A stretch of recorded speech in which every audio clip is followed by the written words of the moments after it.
Second is Jason, who is originally a graphical designer in the printed world. That's right. And you started in London, Yeah. working on TV commercials, TV production, some other videos.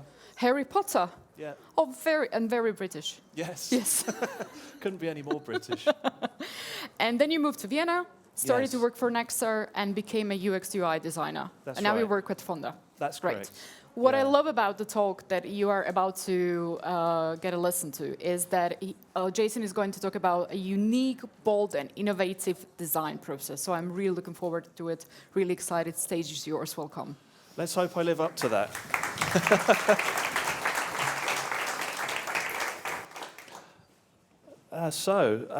To begin with, I just wanted to introduce myself and say that the talk is about unleashing uniqueness in UX design.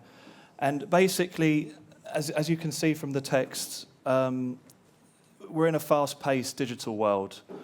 And we have to kind of keep up with what's happening at all times, and also break the rules. So I would say, to start with, maybe avoid common design patterns and embrace your uniqueness. We're all unique. We all have a unique perspective, a unique look on life.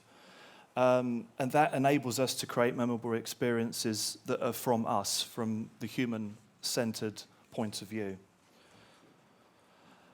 I'd like to start with the simple question, what is uniqueness? And this is specifically linked to UX design. And it's basically about creating a memorable and engaging experience. Basically, it sets itself apart from everything else. So if you're looking really at something that really stands the test of time, this is a great example, the Headspace meditation app, which I know has been around for some time, but somehow it still stays in my mind because it really plays with clever animation, sounds, color. To be honest, it set itself apart from any other competitor in the market, and it still stands ahead because of that, because it was very much a unique and individual design process. And even this brings a smile to my face, just even seeing this kind of animation style. And I think that's what uniqueness is really in this sense. You're setting yourself apart from your competitors. You're going your own way. You're going your own route. Don't stick to the status quo. Don't be afraid to break the rules. That's kind of how I would talk about it. The next part really is about a very simple fact. When I was looking up this whole topic, is that 38% of users actually leave a website if it's unattractive. So actually making beautiful user interfaces is in the benefit for everybody, not just on the user experience, but just in how you feel towards that experience, how easy it is to use. It's more of a distinctive kind of end result when you see something like Airbnb and you compare it to maybe its competitors. You can sort of really see that it stands out. They did so much user research. They worked so hard in creating something extremely unique that I think it's very hard to catch up with them on that level because they're constantly evolving, they're constantly changing. They do design sprints where they develop an idea and they test it and they put it out into the real world, and it happens very quickly. And that's why they're always one step ahead. So being one step ahead is also a good kind of point of view. And as I've said here, beauty is in the eye of the beholder. That's really something that designers will know is a very common phrase. Most of us will think, okay, something's beautiful for one person isn't beautiful for another person, but good UX design works universally. It should be for everybody. It's an inclusive process. The next topic is really user-first approach, and what this really talks about is that you're really focusing on the user to create something intuitive and easy to use that really is tailored towards the user first. So you're really looking at the user, you're doing user research, you're saying, okay, what does this user need? What do they require? How do they look at this particular product? You build that up, and you come to something like this, and this is an old example, but still one of the best. The Nike Fuel Band. Still, has this pureness of design, in product design, that does exactly what it's supposed to do. You know, it's wearable tech, but it just tells you exactly what you need to know when you need to know it, and it doesn't over-exaggerate or over-design or over-complicate the actual need and requirements of what this should be about. You know, if I have one of these right now, and if I'm looking at it, I just want to see the basic information. I don't want to be over-bloated with too much information, or how many clicks do I have to go before I can see how many steps I've done in a day. This was kind of the starting point of really pure, simplistic design, which kind of cuts through kind of all the layers of complexity that products can have. I've broken down some of the key principles, and I've kind of stuck to 6. And the first one is user-centered design. I've kind of touched upon that a tiny bit. Really think about the user first, and think about an intuitive and satisfying experience that is basically user-centric. Number 2 is consistency. In any design system, whatever you're doing in design, it needs to have a coherent kind of quality that holds everything together. So it can't just be lots of different ideas thrown together. In this sense, you need to kind of create rules and a systematic approach to whatever you're designing. That includes the colors, the topography, the layout. There really needs to be a real set of rules behind that. The next, which actually helps quite a lot in this topic, is minimalism. Actually stripping back what you don't need is actually quite an important one. If you've got a really complex problem, just keep focusing on the problem and narrowing it down until you really get to the core essence of what really you need to figure out. So that's basically, in this sense, prioritizing tasks and eliminating unnecessary elements. Do I need this extra button? Do I need this extra style to the text? Is it readable? Is it legible, etc.? The next one actually is accessibility, which is a huge topic. It always has been, but in recent years it's become a really important topic. That no matter what you're designing for, you should really have accessible design in mind. That the actual work itself, you tailor it towards people from all demographics, with any kind of learning disability or if they have visual impairments. There should be something that not every time can be factored in, but if you can, then it kind of makes a huge difference to the overall look and feel of it, and it's an inclusive process. The next is, I would say, from my side, how I like to work as a designer is to have like an emotional aspect in your work, to connect the emotion with the product, that can be via color, imagery, tone of voice. Don't forget that there's a human behind every good design system. Try and get that through into kind of what you're seeing as the end result. You're actually seeing what somebody has created. This is not created by AI. This is not created generatively. Somebody stands behind this. There's a person behind this, or a team, of course, designing the work. So try and get a piece of yourself kind of into the design that you're doing. The next is storytelling, which has kind of a huge impact on uniqueness by adding animation, illustrations, interactivity. It's user engagement to the next level. If you can think about how you tell your story, whatever the story is, in a unique and inspiring way, it's very important. I've basically picked out a few topics from this 6 guiding principles that I wanted to kind of get into with in a bit more detail and show you some examples. The first one is the consistency topic. And consistency builds familiarity, and what this means is that when you get used to a good design system, you kind of forget it's there, you ignore it, because it's so good, it just does its job. And that's a good design system. You don't really need to kind of think, okay, why is this changing? Why is this button like this in this instance, and it's in a different area, it's in this style?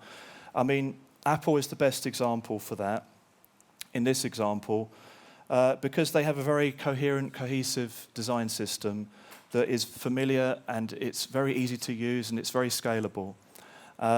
Familiarity increases speed, reduces frustration, and boosts satisfaction and usage. Inconsistent user bases create the opposite, of course. So your job as a UX designer is basically to think about that. You know, how can I strip away the things that are really confusing or frustrating for the user? And if you get to something where you just have a headline, subtext, the call to action button, you know, the simplicity of that, that's sometimes all you need. You don't need to overbloat it, overcomplicate your design work. The next I'd like to talk about is minimalism.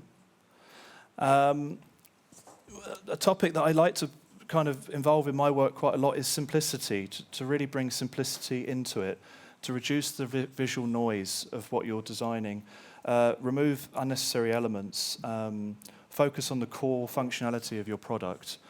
The way to do this is to really use concise language in terms of what you're labeling your work with, in terms of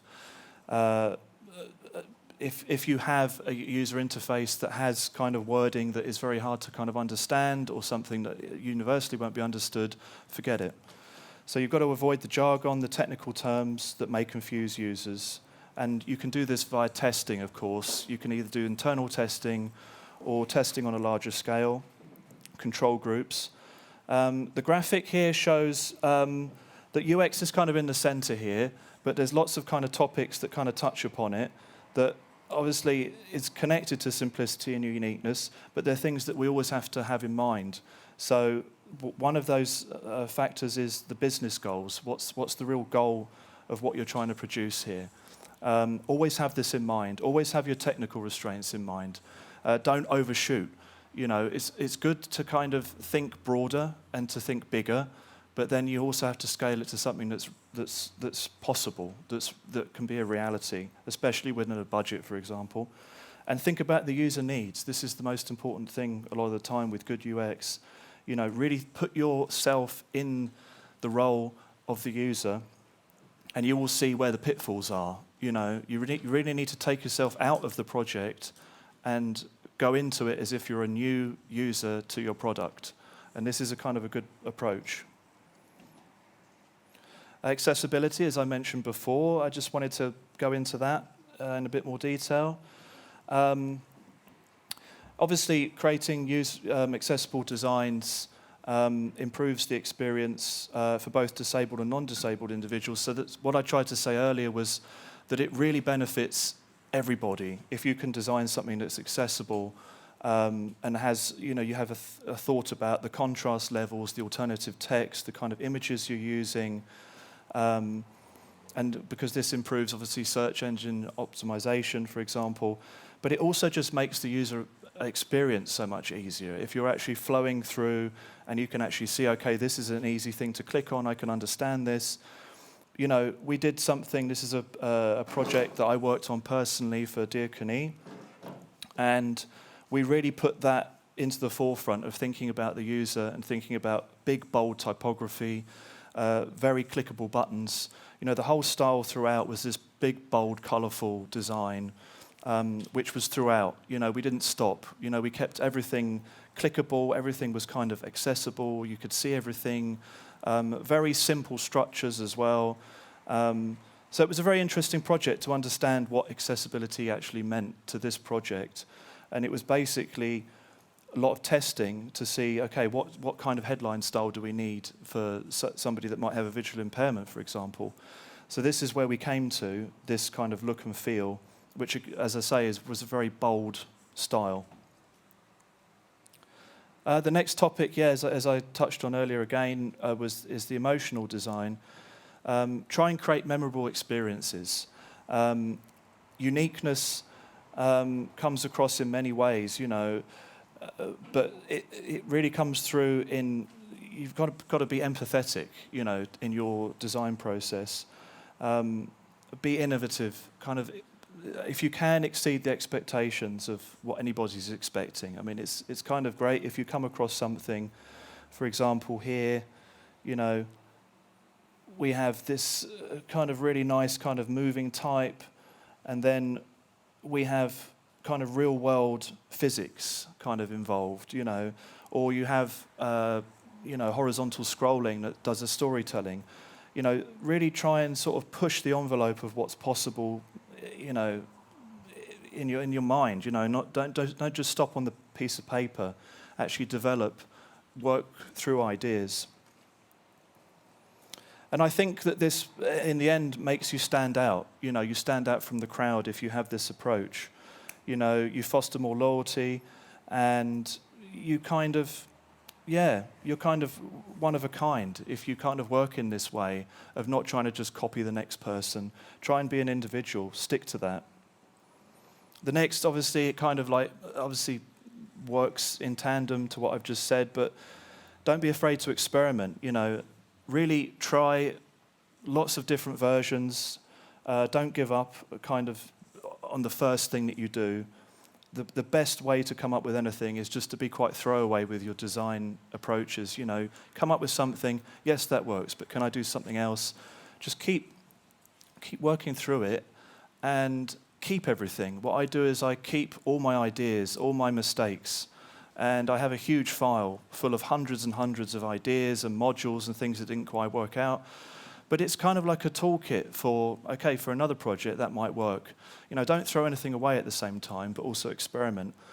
There's an example here that Google tested 41 shades of blue for their search results page, and with the highest click rate on the blue that was picked was the one that they obviously chose in the end.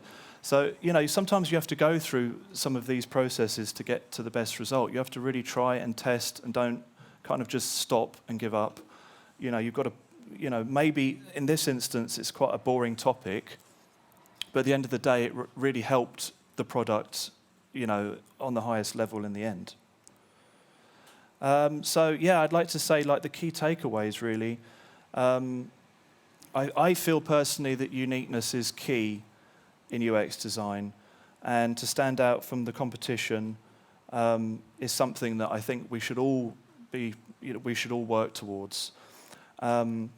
Applying uniqueness, the principles of uniqueness, and focusing on the user first, obviously experimenting, and staying true to your brand is very important, but you've got to keep learning. Don't ever just stop. You never stop learning as a designer. You never stop learning in any industry. You have to keep pushing yourself.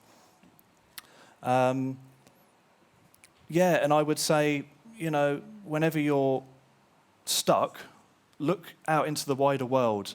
Don't just stay at your computer and keep working. Look at other industries, look at the wider world, look at other areas such as product design, architecture. See what can inspire you, go traveling. There's all these things that can actually bring uniqueness into our industry as well that can be taken from other, you know, other job titles. So don't be too kind of singular-minded in terms of like what you're doing at that very moment. Yeah, and basically I'd like to thank all of you for being here today and keep on pushing the boundaries in UX design. Thank you very much.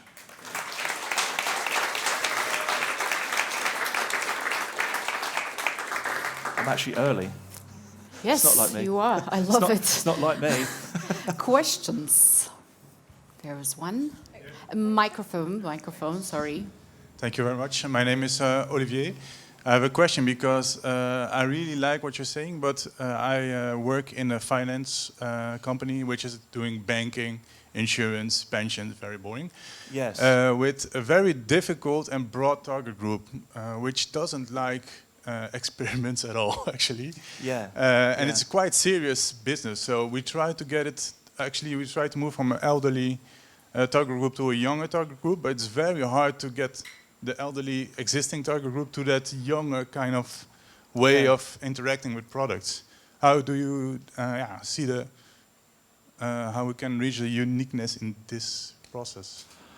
Yeah, actually I would say that's quite a difficult question. I've also worked in the past for the banking sector. I developed quite a lot of the corporate design and branding for Barclays Bank in the UK, and actually some areas of their interface design and navigation.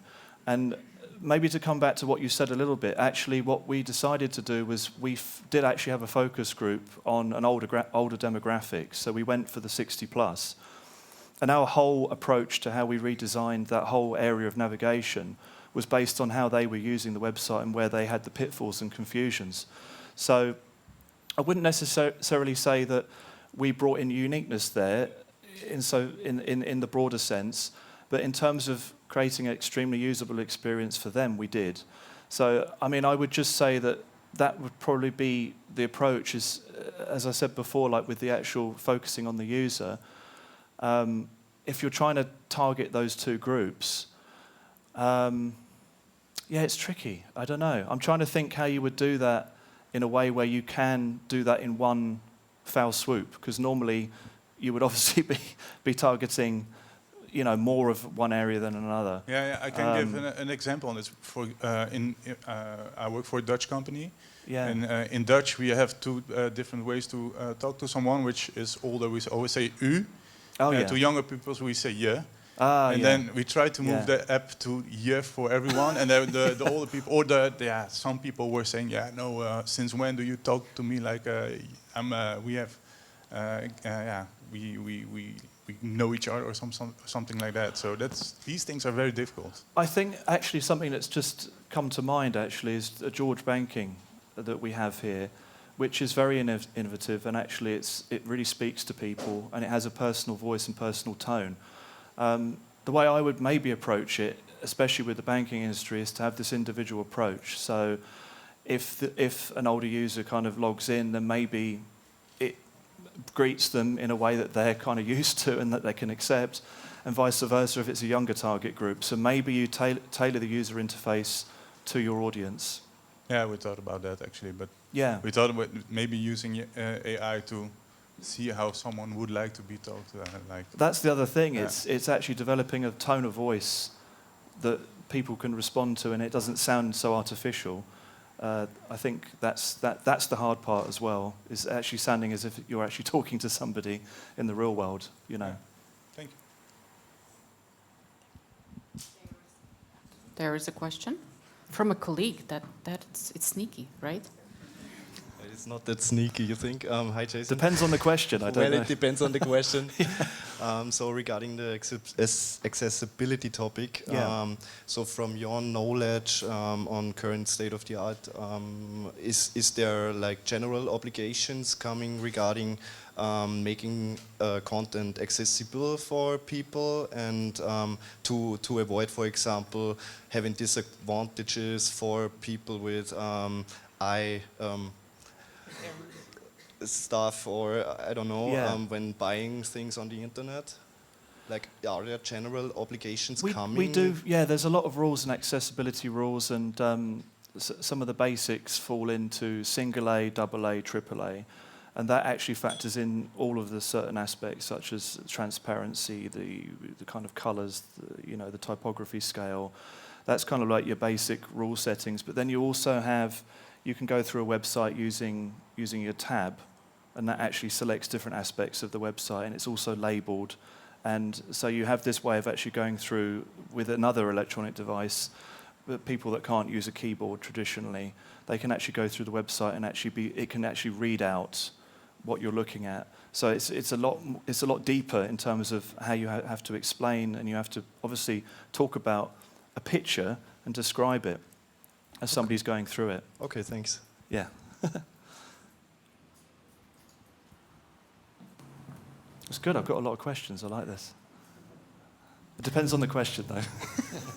You may hate me after this. Oh, no. Do you have a template or a format for workshops to determine the unique things for a certain brand, and determine it as a team? Question mark? Yeah, it's not really something that I've really kind of done in a workshop level. I'd say it's something that more I kind of instill within my own practice and how I work myself and how I like other people to work.